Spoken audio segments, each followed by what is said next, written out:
charcoal/firewood in cooking and why? 10 years gapin kay makasave magud ka siya.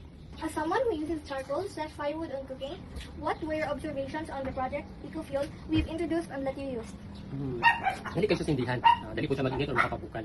Eco-friendly ka. Or aside sa makasave ka, maka-help din mo masave planet. What is your stand on the AIA and the team initiative on turning use on into charcoal? Maayo na ako kay kaning nahipot ko mga old paper because balay mga newspaper na recycle siya pero sa inyo. Nagpasalamat mi kay na medyo na wala na gid ang among kuan kay mga views na mga papers nga previous.